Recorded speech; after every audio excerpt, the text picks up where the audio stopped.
Olá pessoal, na aula de hoje a gente vai dar continuidade à descrição dos elementos que devem conter um laudo completo de avaliação à luz das normas da ABNT. Então, nós paramos na última aula na letra D e agora continuamos a partir da letra E. Esses itens eles constam lá da norma da parte 1. Então, o item E trata da documentação utilizada para avaliação. Então, nessa documentação é todo o documento que você utilizou para fazer o seu laudo de avaliação. Por exemplo, o RG do proprietário, o CPF, o CNPJ, se for uma empresa, plantas que foram utilizadas, registro do imóvel, a escritura, notas para analisar a produtividade, né? Notas de venda de animais, por exemplo, nota de vendas de produtos agropecuários, fotos, contratos. Então, toda a documentação que você utilizar, você deve anexar ela no seu laudo de avaliação. Então, um item bastante simples, né? Trata somente da anexação dessa documentação que você usou. O item F, pressupostos e condições limitantes da avaliação. Embora seja um item lá considerado obrigatório, não é muito comum nos laudos de avaliação a gente ver ali um parágrafo que fala sobre esses pressupostos. Mas é importante você lá num tópico, você descrever os pressupostos e condições limitantes da avaliação. Isso aí é algo bastante simples e é bom que se chame atenção, porque ele vai dar os limites, né, do seu trabalho de avaliação. Então esse item está relacionado às restrições e limitações para uma investigação mais profunda. Ele está ligado com a falta de informações. Então, quando você tem uma falta de informação, você não pode inferir em determinados aspectos, então isso é um fator limitante. Então você indica esse fator limitante e você diz então isso aí como um pressuposto da sua avaliação. Quer dizer, até onde a sua avaliação pode chegar a partir das informações que estão disponíveis. Então aqui eu coloco alguns exemplos. A idoneidade das fontes, a falta de documentação, a existência de passivos ambientais que você não analisou, então você pode se colocar isso aí como um pressuposto, né, não foi analisado. O mercado desaquecido, então se o mercado está desaquecido, talvez o valor encontrado do imóvel não seja o valor mais adequado, né? Então você coloca isso aí como um pressuposto, como um fator limitante. Uma imprecisão cartográfica, então às vezes você precisaria de um levantamento mais preciso, você tem um levantamento mais antigo, então você deve indicar que talvez a área que você está trabalhando não seja aquela que está nos registros, né, nos mapas, devido à imprecisão cartográfica. Então, esse tipo de informação, de pressupostos e condições limitantes da avaliação, ele vai implicar na validade do seu laudo para uma dada situação. Então isso aí você resolve com apenas um parágrafo, 2 lá, e indica, né, quais são os pressupostos e as condições limitantes. Dados e informações efetivamente utilizados. Então você vai colocar no laudo só aquilo que é importante, né? Então já está colocado aqui no finalzinho, né? Então é colocar o material que você efetivamente utilizou. Então as fichas de pesquisa efetivamente utilizadas. Então às vezes a gente faz várias fichas de pesquisa e nós não utilizamos todas elas, porque algumas acabam sendo descartadas no processo estatístico. A gente vai ver mais à frente a parte estatística, como é que a gente faz o saneamento amostral e como é que algumas dessas fichas acabam sendo descartadas. Então essas que foram descartadas você não precisa colocar. Mas também de um outro lado, né, eu estou colocando ali entre parênteses, que eu já vi trabalhos, inclusive aqui de alunos, né, em outros semestres, que só colocam a memória de cálculo, mas não informam os dados de campo pesquisado. Então isso também é uma falha na avaliação. Você deve mostrar esses cálculos como foram feitos, através de uma planilha das equações utilizadas, mas deve também anexar todas as suas fichas de pesquisa que você efetivamente utilizou. A memória de cálculo, isso a gente vai ver mais à frente, detalhes, né, do método que nós vamos ilustrar para vocês. onde a gente vai desenvolver cálculos de uma planilha. Então essa planilha, que a gente vai ver mais à frente da disciplina, ela deve ser anexada no laudo e as equações que foram utilizadas. Se for usar uma análise de regressão, então ela pode ser feita através de um software, você deve indicar as equações utilizadas e o resultado dessa análise de regressão. Indicação do método ou dos métodos utilizados com a justificativa de escolha. Então, como a gente já viu numa aula anterior, os métodos de avaliação a gente só consegue definir a partir do momento que a gente trabalha com os dados, a partir do momento que a gente faz a pesquisa, visita a propriedade. Então, a partir disso que a gente vai realmente escolher o nosso método, a gente vai ver qual que é o mais apropriado em função dos dados que a gente tem disponível. Então, se a gente não tiver dados de mercado, por não haver negócios realizados, não haver ofertas, por exemplo, então a gente tem que lançar mão de um outro método, como a gente já viu em outras aulas sobre os métodos de avaliação. Mas isso a gente só vai saber a partir do momento que a gente realmente analisar esses dados. E aí a gente deve se colocar justificativas, né? Por que a gente adotou determinado método. Então, um exemplo de justificativa é a recomendação da ABNT, ou a ausência de dados, ou o mercado desaquecido. Então, em função das suas limitações ou potencialidades de conseguir dados e informações, você vai escolher e vai justificar essa escolha. É muito comum associar vários métodos, né? Então, no nosso método de avaliação, a gente vai avaliar um imóvel rural e a gente vai lançar mão de vários métodos. Por exemplo, o método comparativo direto de dados de mercado, a gente vai usar para avaliar a terra nua. Depois, a gente vai usar um outro método para calcular as benfeitorias. Por exemplo, com planilhas de custo. E depois a gente pode ter um outro método para avaliar as produções de benfeitorias reprodutivas. Por exemplo, uma pastagem. E aí a gente pode usar o método da renda, né? Da capitalização de renda. Então a gente lança mão de vários métodos e juntamos eles numa avaliação do imóvel rural. Por fim, a gente coloca também um outro método, que é o método evolutivo. O método evolutivo ele soma várias partes. Então a gente vai somar lá a parte da benfeitoria com a parte da terra nua, né, que seriam as duas principais, mas pode também somar ativos ambientais, pode descontar passivos ambientais. Então, quando a gente lança a mão de um método evolutivo, né, está implícito também que a gente usou outros métodos para chegar nele também. Então, na verdade, a gente acaba usando vários métodos. A especificação da avaliação. Então, isso aí é a classificação do laudo quanto à fundamentação e à precisão. A gente vai dar uma nota para o nosso laudo quanto à fundamentação e à precisão. E isso teve uma mudança aí significativa em relação à norma anterior de 2004. Nós vamos ver agora os detalhes, né, e tem bastante detalhes relacionados a essa classificação da fundamentação e a precisão. Então isso aí vai nos remeter à parte 3 da norma, da ABNT. É lá que está bem detalhado, né, todo esse procedimento para fazer a classificação do laudo quanto à precisão e quanto à fundamentação. Agora a gente tem que classificar o laudo em relação às metodologias que nós usamos. Então, se a gente usou 3 metodologias diferentes, a gente vai dar uma classificação para cada uma dessas metodologias. A gente vai dar uma nota para cada uma delas. Se a gente, no caso das benfeitorias, nós temos que também dar uma nota para as benfeitorias. Então isso é uma coisa que mudou bastante. Antes era mais simples, agora a gente tem que dar nota para vários procedimentos que a gente usou no laudo de avaliação.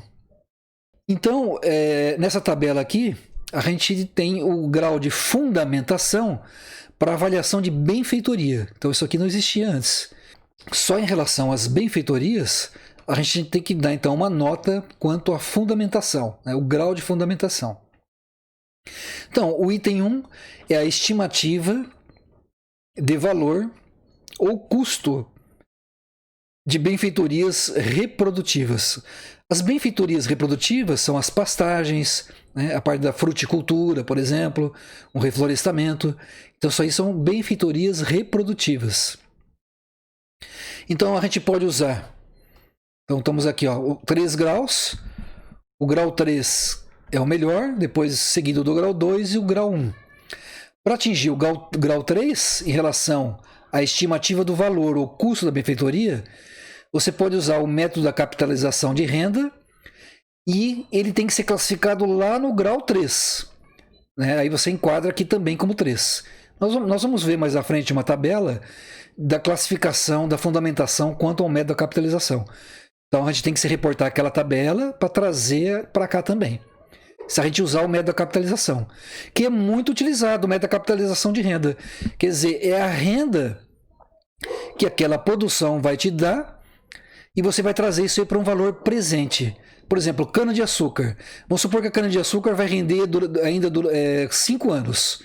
Então você vai fazer um estudo de custo de produção e de rendimento para ver o valor, né, que tem de rendimento, de renda dessa produção.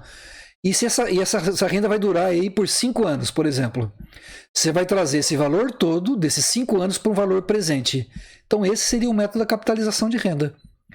Ou você também pode fazer pelo custo de formação. Né? Quanto que custou para formar, né, aquela pastagem, por exemplo, uma pastagem, e você faz esse custo usando um orçamento analítico. O que é um orçamento analítico? É um orçamento detalhado. Tudo que foi, né, necessário para você poder montar aquela pastagem. Então, todo o seu custo de formação. Então, por um ou por outro método aqui, né, você vai então dar o número 3, que vai ser 3 pontos. Né? Aqui vai ser classificado como 3. Para ser grau 2, e se você usar o capitalização de renda, ele tem que estar lá dentro da tabela de capitalização de renda, entrar no grau 2. Se for por um outro método, pode ser também pelo custo de formação usando base em publicação. Então aqui, nesse caso aqui, você levantou os dados, você fez o custo de produção, aqui você se baseia em publicação. Então fica um ponto, né, uma pontuação um pouquinho mais baixa.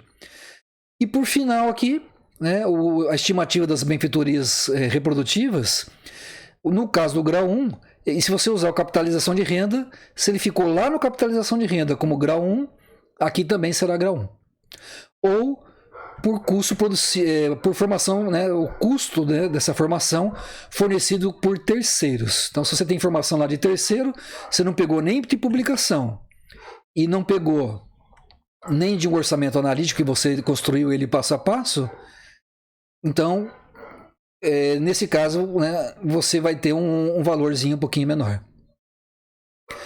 O item 2 é a estimativa de valor ou custo de benfeitorias não reprodutivas. Então, o que seria benfeitorias não reprodutivas? Um galpão, uma casa, uma estrutura de granja de suínos ou de aves. Então, são as suas benfeitorias não reprodutivas. Então, são 3 maneiras que você pode avaliar. Então, para ter grau 3, você vai fazer a apuração de mais da metade do custo total das benfeitorias não reprodutivas por meio de orçamento analítico. Então, se mais da metade desse custo você analisou através de orçamento analítico ou sintético, né, que é bem detalhado, e aí, além disso, com a depreciação calculada por uma metodologia consagrada, né, com base, por exemplo, em literatura, usando o manual do INCRA, por exemplo, você classifica como grau 3, que é o mais comum é fazer dessa forma aqui. No caso do grau 2, é a apuração de mais da metade do custo total das benfeitorias não reprodutivas com base em publicação. Então aqui você faz um orçamento analítico, aqui você se baseia em publicação. E a depreciação é arbitrada. Você arbitra lá um valor de depreciação em função do tempo de uso, da qualidade que tem a construção. E por fim, para ter o grau 1, no caso de benfeitorias reprodutivas, é a apuração de menos da metade do custo total das benfeitorias não reprodutivas nas condições do grau 3 ou do grau 2. Então, nessa condição do grau 2 ou 3, se você só usou menos da metade, né, ou de publicação ou de recurso analítico, né, você vai se enquadrar aqui no grau 1. Então, aqui tem um exemplo de como que a gente usa essa tabela. Então imagine que você tem benfeitorias não reprodutivas e benfeitorias reprodutivas. As não reprodutivas, por exemplo, uma casa, ela foi avaliada lá em R$200 mil. E essa casa foi avaliada no grau 1. Então, no grau 1, ó, vamos ver aqui, ó, não reprodutiva, grau 1. Quer dizer, você não usou, você não fez orçamento de tudo, né, por menos da metade de orçamento, ou menos da metade usando publicação. Então, acabou entrando em grau 1. E R$300 mil de benfeitorias reprodutivas. Por exemplo, uma pastagem. Então, a pastagem foi no grau 3. Ó. Você fez lá o método da capitalização de renda, trouxe uma renda, a renda futura, né, trouxe ela, né, para um tempo presente, ou você fez todo o custo de formação. Então, o valor total das benfeitorias, somando os dois tipos de benfeitorias, dá R$500 mil. Então, esses R$500 mil é a soma dos dois tipos de benfeitorias que você encontrou na propriedade. Então, a primeira benfeitoria aqui de R$200 mil, você avaliou no grau 1. Então, você tem o número 1, multiplica por 1. Então, 1 vezes 200 é uma proporção, né? Uma continha simples de proporção. Então, 1 vezes 200 mil dividido por 500. 500 é o total, dá 0,4. Aqui, 3, que é o grau 3, né? Grau 3 vezes 300 mil dividido por 500, dá 1,8. Então, você somando esses dois aqui, o seu grau de fundamentação dá 2,2. Você arredonda, então seu grau vai ser 2. Então, seu grau de fundamentação para as benfeitorias é 2. Então, benfeitorias para propriedade rural, seja ela reprodutivas ou não reprodutivas, né, você classifica ela com base nessa tabela, faz lá uma continha e chega no valor do grau de fundamentação. Então, isso é uma novidade que não tinha antes, né? Um grau de fundamentação somente para as benfeitorias. Aqui nós vamos explicar, e esse método também pode ser usado para avaliação da terra. A gente comentou sobre esse método da capitalização de renda em uma outra aula. Mas ele é usado aqui, olha, é referido nessa planilha, né? Então, nessa planilha aqui, ó, a gente fala aqui do método da capitalização de renda. Então, por isso, então, a gente já coloca aqui na frente essa planilha. Se a gente usar a mão para calcular benfeitoria pela capitalização de renda, então a gente tem que ver a pontuação que dá aqui para jogar nessa tabela aqui, tá? Captação de renda aqui, com base nessa planilha aqui, ok? Então, nós temos aqui um item, 2, 3, 4 itens. A gente avalia para pontuar. Nesse caso, é por pontuação mesmo. No caso aqui, a gente não faz aquela continha proporcional. Então, a gente vai somar e vai ver aqui o valor que dá, né? E a gente já vai chegar nisso aqui, ó, tá? Então, se para o item 1 deu lá grau 3, você marca 3 pontos. Se deu grau 2, você marca 2 pontos. Se deu 1, marca 1 ponto. E você vai somando, ó. Aqui, horizonte de fluxo de caixa. Se deu 3 pontos, né, 3, você marca 3, né, vai somando, mais 3.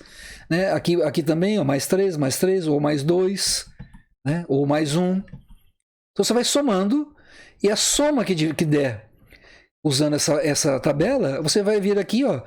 Então, vamos ver aqui como é que pontua. Então, item 1, estimativa de receita e dos custos diretos e indiretos, que é uma planilha de custo de produção. Então, essa planilha de custo de produção, você vai projetar com informações específicas do empreendimento, daquele empreendimento específico, pontua 3. Se são projeção com dado médio da região, né, com dados médios da região, grau 2. E se você usar caderno de preço ou outra publicação, aí já vai ser pontuação 1.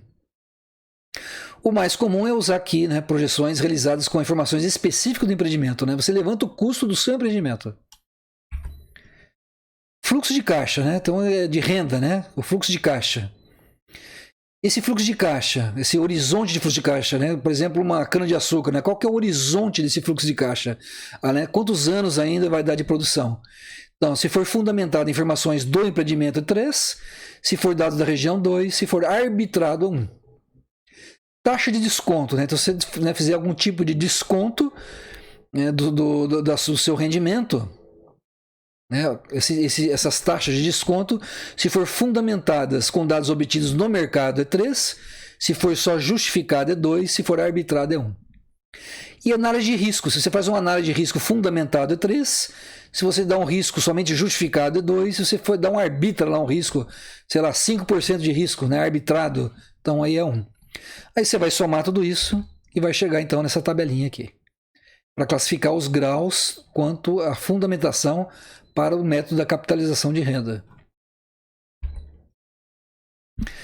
Bom, aqui nós temos um outro método, que é o grau de fundamento, quando a gente usa modelo de regressão linear para avaliação do imóvel rural, usando o método comparativo de dados de mercado, mas com análise de regressão, que para imóvel rural não é muito comum. Então, como eu disse para vocês, que eu trabalhei no INCRA há quase 15 anos, a gente nunca usou regressão linear para imóvel rural, porque a gente precisa de muitos dados, né, para ter uma boa regressão. E é difícil ter muitos dados quando a gente trabalha com imóvel rural. Então, a regressão ela é mais comum quando a gente trabalha com imóvel urbano. Então, imóvel urbano a gente tem uma oferta muito maior, né, de imóveis, então é mais comum usar a análise de regressão. De qualquer forma, a gente vai colocar uma aula mais à frente como é que a gente faria uma análise de regressão aí também para imóvel rural, usando o Excel. Então a gente vai ver numa aula na sequência. Então, nesse caso, quando a gente usa o método da comparativo direto de mercados, usando a análise de regressão, então a pontuação a gente vai vir aqui nessa tabela. Então, o primeiro aqui, item, caracterização do bem avaliando. Então, completa quantas variáveis consideradas influenciantes a priori. O que é a priori? Você imaginou que são várias variáveis vão influenciar no preço do imóvel. Por exemplo, o acesso é uma variável, o solo, a qualidade do solo é outra variável, as classes de capacidade de uso, uma outra variável, o tamanho, a dimensão da área é outra variável. Então você considerou várias variáveis antes de iniciar o processo. Se você usou no seu modelo todas essas variáveis, né, a priori, quer dizer, antes de começar a sua análise a priori, então você pontua 3. Nesse caso 2 aqui, ó, ela é completa quanto às variáveis utilizadas no modelo. Então, você vai pontuar como 2 aí.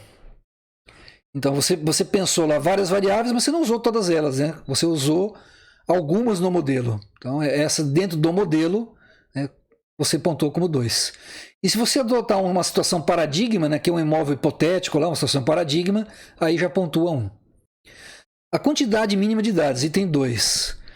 Então, vai ser 4 vezes K mais 1 para ter 3, né, grau 3. 3K mais 1 para 2 e 2 mais K mais 1 quando é o grau 1. O K é o número de variáveis independentes. Então, como eu citei lá o exemplo, né? Se eu tenho várias variáveis que eu acho que vão influenciar no preço, como o solo, o acesso, a dimensão. Então, se eu usar 3 variáveis, então o K é 3. 3 mais 1 dá 4, 4 vezes 4, 16. Você vai ter que ter 16 amostras efetivamente utilizadas para atingir esse grau 3. Então, quanto mais variáveis você tiver no seu modelo matemático, maior vai ser a sua amostra, né, para que você possa usar essa análise de regressão e pontuar esses graus aqui. A apresentação dos dados. Então, quando você apresenta todos os dados e variáveis analisados na modelagem e também acrescenta foto, aí pontua 3. Se você usar todos os dados e variáveis analisados na modelagem, mas não pôs foto, aí é 2. E se você usar atributos relativos aos dados e variáveis efetivamente utilizados no modelo, aí você vai pontuar 1. Continuando a nossa tabela, se você fizer a extrapolação. Extrapolação é assim, você está analisando uma região e você não tem dados lá suficientes nessa região. Então você extrapola, você pega o município vizinho. Então para grau 3 não pode extrapolar. Grau 2, admitido apenas uma variável. Então para uma variável você pode extrapolar. E esses níveis de significância, ó, 10%, 20% e 10% para teste de hipótese bicaudal, a gente vai ver aí em análise de regressão. Eu vou explicar isso aqui, mas uma aula somente para análise de regressão, o que é esse teste bicaudal. E o teste F, né, para 3 tipos de nível de significância. Teste F para 1%, 2% e 5%. A gente vai ver isso aqui em detalhe aí, numa aula sobre análise de regressão, já na sequência depois dessa aula. Então, para enquadrar o laudo segundo a fundamentação, no caso da utilização de modelo de regressão linear, você vai pontuar, você vai somar os pontos, né? Então, aquele que encaixar no grau 3 é 3 pontos, aquele que encaixar em 2 é 2 pontos. e 1 ponto. Você vai somar os pontos todos, se der no mínimo 15, ele vai ser grau 3, 9, 2 e 6, 1. Só que tem alguns itens obrigatórios ali, né? Para ser grau 3, o item 2, 5 e 6 tem que estar no grau 3. E os demais, no mínimo, no grau 2. Aqui nesse outro caso, ó, o item 2, 5 e 6 da tabela que a gente já vimos agora há pouco, no mínimo tem que estar no grau 2. E os demais, no mínimo, no grau 1. E aqui, né, para grau 1, todos, no mínimo, no grau 1. Se não tiver todos, no mínimo, no grau 1, nem se classifica quanto a fundamentação. Não se classifica como grau 1. Todos têm que estar lá classificados, né, no grau 1, para que você possa classificar quanto a fundamentação. Senão o laudo não seria classificado. Bom, agora nós vamos ver o grau de fundamentação no caso da utilização do tratamento por fatores. E é isso aí que nós vamos, inclusive, aplicar aqui na disciplina, porque a regressão, raramente a gente utiliza. De qualquer forma, a gente vai ver um exemplo de regressão, de como fazer a regressão. Então, o primeiro item aqui é a caracterização do bem avaliando. Ela vai ser grau 3 quando for uma caracterização completa quando todos os atributos analisados. Ou completa quanto aos atributos utilizados no tratamento. Então, aqui você tem vários atributos, você usou todos eles. Aqui você tem, né, aqui nesse caso 2, você tem vários atributos, mas você não usou todos eles no tratamento. E o item 1 é a adoção de uma situação paradigma. Um imóvel paradigma é um imóvel hipotético.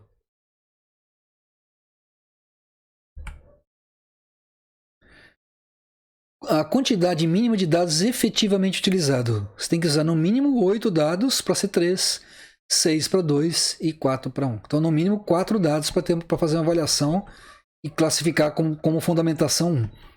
Então, não dá para fazer uma avaliação, né, com esse método, que é o que a gente vai usar, inclusive, para avaliação da terra nua. Não tem como menos de 4 dados. A apresentação dos dados. Atributos relativos a todos os dados e variáveis analisados na modelagem, com foto. Então, todos os seus dados lá, né, usando, né, inclusive apresentando foto. Aí pontua 3. Atributos relativos a todos os dados e variáveis analisados na modelagem. Então, são todos os dados que você utilizou, mas não tirou foto. Aí é 2. E atributos relativos aos dados e variáveis efetivamente usados no modelo.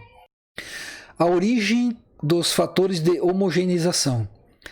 Então, você vai homogeneizar os seus dados. Essa homogeneização a gente vai fazer na prática, com estudo embasado em metodologia científica. Aí pontua 3. Ou publicações, 2. Ou com uma análise do avaliador, pontua 1. Nós vamos usar de publicação. Nós vamos usar uma publicação do INCRA, né, para fazer aí o fator de homogeneização. Você também pode fazer a partir de um trabalho científico.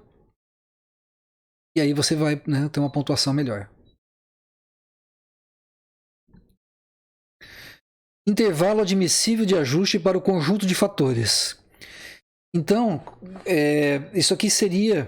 Vamos supor que você tem lá você tem várias fichas de pesquisa, né? Então você pode usar essas fichas com um intervalo entre elas, né? Por exemplo, da nota agronômica, né? A gente pode usar a nota agronômica como fator. Então, o nosso imóvel avaliando, ele vai ter uma nota. E as fichas de pesquisa, cada uma delas tem a sua própria nota. Então, você pode aqui, para ter grau 3, ter uma variação de 20%, o 0,8 vai representar 20%, até 25%. Então, até de 20% a 25% de variação do valor, né, dos seus dados, se você usar dentro desse intervalo e descartar os outros que estiver fora, aí é grau 3. Se, né, das suas fichas, né, que tem lá a nota agronômica, por exemplo, você usar as fichas que tiverem dentro do intervalo de 30% a 40%, né, o que tiver fora de intervalo de 30% a 40% você joga fora. Aí vai dar grau 2. E se for um intervalo de mais de 50% do fator, aí você classifica como grau 1. Então, quando eu uso menos de 5 dados pesquisados, né, só 4 dados pesquisados, então eu só posso usar esse intervalo aqui de 0,8 a 1,25. Por quê? Porque eu tenho muito pouco dado. Então, se eu tiver muito pouco dado e ainda fazer intervalos muito amplos aí de comparação, fica ruim. Então, se eu tiver poucos dados, menos de 5, eu tenho que usar obrigatoriamente, né, de 20 a 25% de variação entre esses dados. É isso que quer dizer esse item 5 aqui. Para atingir o grau 3, que é o mais, né, que seria o melhor grau, tem algumas coisas aí que são exigidas também, além da pontuação. Aí tem a identificação completa dos imóveis que compõem a amostra utilizada no tratamento, com foto e coordenada geodésica e um ponto representativo em cada imóvel. Então, de todas as suas fichas de pesquisa, você tem que ter uma caracterização completa. Depois também tem que ter a identificação das fontes de informação, né? E aqui, como eu disse, né, tem que ter a vistoria do imóvel e dos dados de mercado para o profissional de engenharia de avaliação. Então, isso aqui é difícil de fazer, né? Você tem que vistoriar todas as suas fichas de pesquisa. Então, raramente se faz isso, porque é muito custoso. Vamos supor que você tenha lá 15 imóveis que você está usando lá como ficha de pesquisa, de ofertas, de negócios realizados. E aí você tem que visitar cada um deles e fazer um levantamento completo de cada um desses imóveis para ter grau 3. Então é muito caro, muito custoso fazer isso aí. Raramente a gente utiliza. Nos 15 anos que eu trabalhei no INCRA, a gente nunca utilizou um laudo, né, para chegar nesse grau 3 aí, né? Nós nunca conseguimos trabalhar com o grau 3. Isso aqui seria uma das complicações, você ter que visitar todas as propriedades. Então a gente buscava sempre atingir pelo menos o grau 2. E tem que obrigatoriamente adotar uma estimativa de tendência central. Por exemplo, a média é uma estimativa de tendência central. Então aqui é tranquilo, né? A dificuldade estaria em vistoriar todos os imóveis. E depois você vai colocar nessa tabelinha para pontuar. Né? Se der 13 pontos no mínimo, é grau 3, aqui, né, 8, 2, 5, 1. E tem alguns itens que tem que ser obrigatório lá, né? O 2, 4, 5 tem que estar obrigatoriamente no 3 e os demais no mínimo 2. Aqui o 2, 4, 5, independente da pontuação, né? 2, 4, 5 no grau 2 e os demais no mínimo grau 1. E aqui todos no mínimo no grau 1. Se tiver algum lá que você não consegue nem classificar no grau 1, você não consegue classificar o laudo, né, quanto a essa fundamentação. E aqui nós vamos abordar sobre o grau de precisão. Então, até agora a gente viu os graus de fundamentação para várias metodologias possíveis. E o grau de precisão, ele é exclusivo para o método comparativo de dados de mercado. Quando a gente lança a mão desse método, a gente também tem que classificar então a precisão do laudo. Se a gente usar um outro método, né, não usar esse aqui, não precisa classificar quanto à precisão. Então ele é específico, essa tabela, quando a gente usa o método comparativo direto de dados de mercado, que é o método mais utilizado. Então, a descrição aqui, a amplitude do intervalo de confiança de 80% em torno do valor central da estimativa. Só que esse intervalo de confiança, nós vamos fazer um cálculo numa planilha, mais ao final da disciplina, e nós vamos fazer isso aqui na prática. Vocês vão ver como é que é essa amplitude aqui, que na verdade isso aqui a gente chama de campo de arbítrio. Então, nesse campo de arbítrio, né, quando a gente usa 80% de confiabilidade, a gente vai ter um valor central, que vai ser a média, né, que seria o valor médio da propriedade, valor total médio da propriedade. E aí, nesse intervalo de confiança, nós temos um valor no intervalo inferior e um valor no intervalo superior. Se a diferença desse valor central da média for menor ou igual a 30% em relação a esses extremos, grau 3, que é o mais comum a gente alcançar isso aqui, não é difícil alcançar. Vocês vão ver que nós vamos ter valores bem menores que 30%. Se essa amplitude do valor médio em relação às extremidades for maior ou igual a 40%, grau 2, e maior ou igual a 50%, 1. Né, grau 1. Ok? E aqui nós temos também uma pontuação, uma classificação do laudo quanto à fundamentação quando a gente usa o método evolutivo. E nós vamos usar o método evolutivo. O método evolutivo é aquela soma das partes. Então, por exemplo, as benfeitorias a gente vai usar um método, a terra nua a gente vai usar o método comparatividade de mercado, e a gente vai somar, né, um método com o outro. Então, quando a gente soma esses diferentes métodos, né, para dar o valor total do imóvel, então a gente está somando vários componentes, a gente está usando o método evolutivo. Então, a gente tem dois itens aí para pontuar em relação ao método evolutivo: a estimativa do valor da terra nua e das benfeitorias. Então a gente vai somar as duas aí, né? E aí isso aí é típico de método evolutivo: somar terra nua com benfeitoria. E podemos somar também ativos ambientais, por exemplo. Então, a terra nua vai classificar com grau 3 quando o grau 3 de fundamentação no método comparatividade de mercado. Então, lá no método comparatividade de mercado deu grau 3, aqui também vai ser 3. Ou se você usar o método involutivo, né? Ou pelo método involutivo, com grau 3 lá no método involutivo. Só que o método involutivo, raramente a gente vai utilizar. Como a gente viu, é um empreendimento hipotético, né? Então, raramente a gente utiliza ele. Aqui é a mesma coisa, né? Se lá você usou para o valor da terra o comparativo de mercado e lá deu 2 naquela planilha que a gente já vimos, deu 2, aqui também vai ser 2. Se lá deu 1, aqui vai ser 1 também. Isso também pode, né? Ou você pode lançar a mão do método involutivo, aí, que é um empreendimento hipotético.